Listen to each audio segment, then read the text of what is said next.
The Heat and the Pacers playing their most important game of the season to date, and it was against one another. You know, the 1 seed would be nice, but the Elias Sports Bureau sent us this note. The 2 seed has beaten the 1 seed 5 of the last 6 times they've met in the Eastern Conference Finals. So, does it matter? We'll see. But the Heat are like, it's going to matter tonight. Dwayne Wade out again. Heat enter the game a half game behind the Pacers in the East. Here's Paul George and LeBron in the race for the top. You know, this is what we preached about all year, and we have the opportunity to seal it, you know, tonight. So we got to take advantage and come out and play hard. And as a competitor, I mean, no one wants to finish second. So, I mean, we're at this position. We want to win, and that's the most important thing. LeBron, Paul, battling early, battling often. George drifting more than 12 feet away from LeBron, who works his gravitativities and his polarities for the deep three. Bang, in your face. Later, LeBron again. This time, step back jumper. Over George. Dude, you can't guard me. Watch it again. George all over him.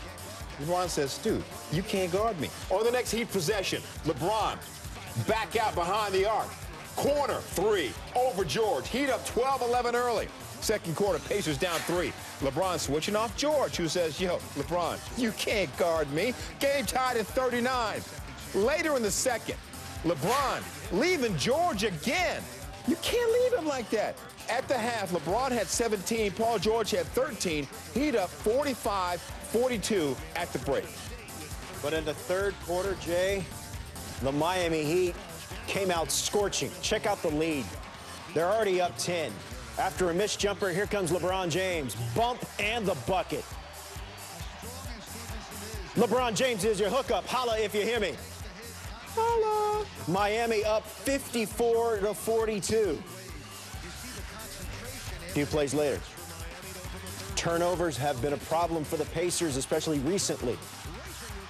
James misses. Udonis Haslem is there. Frank Vogel wanted a call, didn't get it.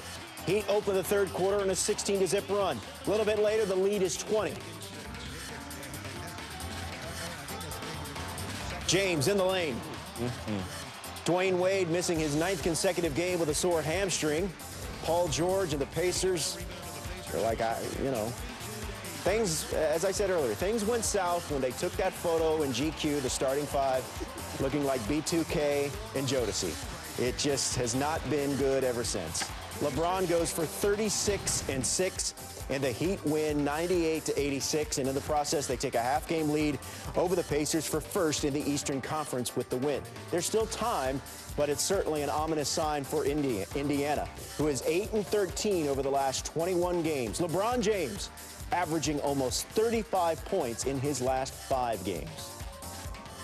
It's not as big as everyone wanted to be or wanted to make it. I think for us, it's big because we wanted to play better than we did on that last road trip. And, the game here against Brooklyn and Memphis. So in that sense, we put together, it's been a while since we put together a 48-minute game. And I think tonight we was as close to 48 minutes as possible. It's important, but it's about Atlanta tomorrow. You know, we've been talking about this 1 seed too much for too long. So, I'm just looking forward to tomorrow and taking care of tomorrow and, worry about all those things later. Number 1 seed doesn't guarantee that you can win a playoff series.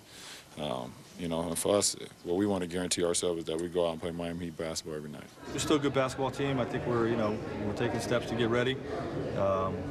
Feel very confident that when the playoffs come, we're going to have a lot of success. We're good. We're still a positive group. We understand the clean slate in playoff. It's 0-0 to start the year off in playoffs.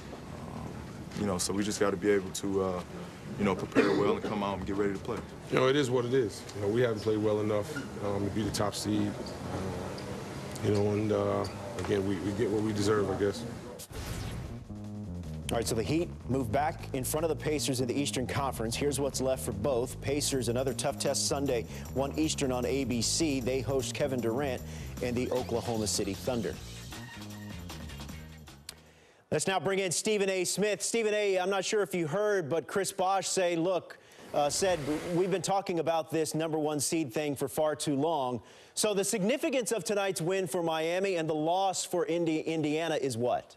Well, it hasn't been that much, as far as I'm concerned. It's not that significant of a win for the Miami Heat because their priority is not to be the #1 seed. It never was to be the #1 seed. Their priority is to go into the playoffs fully healthy to the best of their ability. That means making sure Dwayne Wade and Greg Oden are as good health-wise as they can possibly be, along with the rest of their crew, because their mentality is when they have all their horses and everybody's healthy, they're not worried about anybody and they're not worried about the locale. They can go any place, anywhere, anytime, and beat anybody. This is what champions are made of. They've been to 3 consecutive NBA finals. They're the reigning 2-time defending NBA champions. That's their concern. The Indiana Pacers, however, are an entirely different bunch.